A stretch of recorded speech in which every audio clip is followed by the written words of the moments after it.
Squid Game, la série coréenne dystopique et sanglante, fait un carton mondial sur Netflix et inquiète les parents. Tout le monde parle de la série Squid Game. De quoi s'agit-il et pourquoi alarme-t-elle les parents? France Info Culture fait le point. Les joueurs en vert et les gardes en rouge et masqués dans la série dystopique sud-coréenne Squid Game de Netflix. Netflix Young-kyu Park. La série sud-coréenne Squid Game, le jeu du calamar, qui mêle ultra-violence et dénonciation des inégalités économiques, rencontre actuellement un énorme succès sur Netflix au plan international. Elle est en passe de devenir la série la plus populaire de l'histoire du géant du streaming. Une dystopie ultra-violente et sans pitié diffusée depuis le 17 septembre sur Netflix, la série en 9 épisodes met en scène des centaines de personnages endettés ou marginalisés participant à un concours de jeux d'enfants traditionnel, style jeu de la marée loin, 2, 3, soleil, dans l'espoir de remporter 45,6 milliards de won, 33 millions d'euros. Les perdants sont éliminés sans pitié, ils sont tués. Et il n'y a qu'un seul gagnant possible à la fin. Le héros Jian, joué par l'excellent Jung Ji-yeol, est un personnage de loser attachant. Chômeur, divorcé et père d'une petite fille, il vit encore chez sa mère et tente de se refaire en dilapidant le peu qu'il a en jouant aux courses. Sollicité par un VRP enjôleur qu'il aborde à Séoul et sait déjà tout de lui, il va vite se décider à participer à un jeu prometteur qui peut rapporter gros.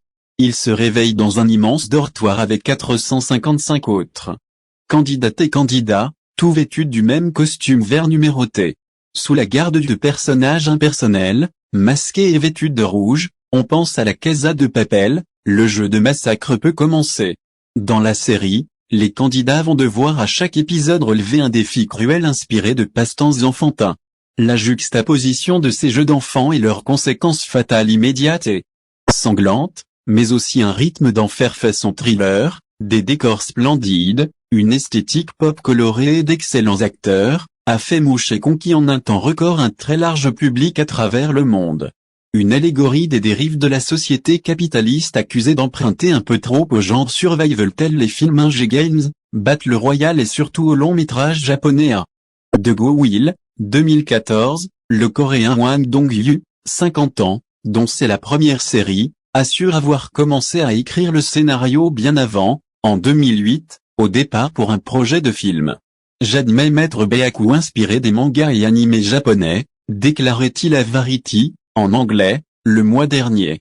Quand j'ai commencé j'étais moi-même en mauvaise posture financière et je passais beaucoup de temps dans les cafés à lire les boulevards Battle Royale et Liar Game. Jusqu'à me demander ce que ça me ferait de participer à de tels jeux.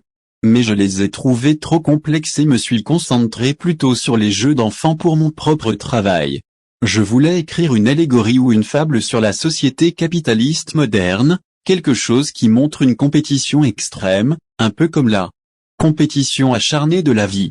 Mais je voulais utiliser le genre de personnage que nous rencontrons tous dans la vraie vie, précise-t-il. Les raisons de ce nouveau succès coréen. Le phénomène Squid Game est la dernière manifestation de l'influence croissante de la Corée du Sud sur la scène culturelle mondiale, après la sensation de K-pop BTS et le film phénomène Parasite, Palme d'Or à Cannes. Premier film en langue autre que l'anglais à remporter l'Oscar du meilleur film. Netflix a bien flairé la tendance, la plateforme a prévu d'investir cette année 500 millions de dollars en contenu coréen. Malgré un cadre purement coréen, les thèmes abordés et la remise en cause des dérives du capitalisme de Squid Game trouvent un écho mondial et sont la clé de son succès planétaire. La tendance croissante à privilégier le profit sur le bien-être de l'individu est un phénomène que nous observons dans toutes les sociétés capitalistes à travers le monde, explique à l'AFP Sharon Yeon, professeur d'études coréennes à l'Université des Notre-Dame aux États-Unis. De fait, dans la série, les participants sont rapidement amenés à renouveler leur assentiment à participer à ce macabre jeu de survie. Or, ils préfèrent risquer la mort plutôt que de retourner à leur misère d'avant. La Corée du Sud est devenue assez rapidement une société très inégalitaire, au cours de ces 2 dernières décennies, explique de son côté à l'AFP Vladimir Tikhonov, professeur d'études coréennes à l'université d'Oslo. La mobilité sociale est devenue bien moins possible aujourd'hui en comparaison de l'avant-crise financière asiatique de 1997, ajoute-t-il, et le traumatisme de l'aggravation des inégalités, se répercute sur les écrans. Pourquoi la série inquiète les parents cependant? Cette dénonciation de la brutalité sociale se fait au prix d'une violence sans frein à l'écran où l'hémoglobine coule à flot. La série remporte un tel succès qu'elle a déjà des conséquences indésirables et inquiète parents et enseignants. À Paris, le week-end des 2 et 3 octobre, l'ouverture d'un pop-up store dédié à la série a provoqué une file d'attente interminable sous la pluie, et une bagarre entre adolescents. Les tenues rouges complètes des gardiens et les survêtements verts des participants de Squid Game sont déjà proposés sur le site de Netflix, et ils promettent de faire un malheur pour Halloween. Quant aux ventes de baskets blanches des malheureux joueurs de la série, elles ont augmenté de 7800% depuis 3 semaines, selon Variety. Plus problématique, ce qui n'était jusqu'ici que des jeux d'enfants innocents, se sont transformés dans certaines cours d'école en jeux violents inspirés de Squid Game.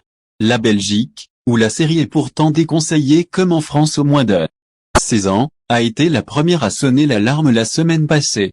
Le jeu 1,2-3 Soleil s'est en effet répandu dans certaines cours d'école dans une version violente, les perdants étant battus ou fouettés au visage.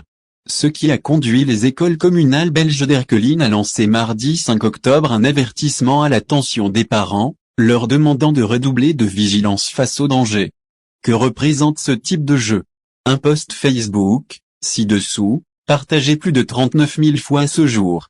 Le phénomène de reproduction des gestes de la série a également été signalé outre-Manche, où des directeurs d'écoles primaires ont écrit aux parents d'élèves en leur enjoignant de ne pas laisser leurs enfants regarder ce programme dangereux, rapport de Indépendant.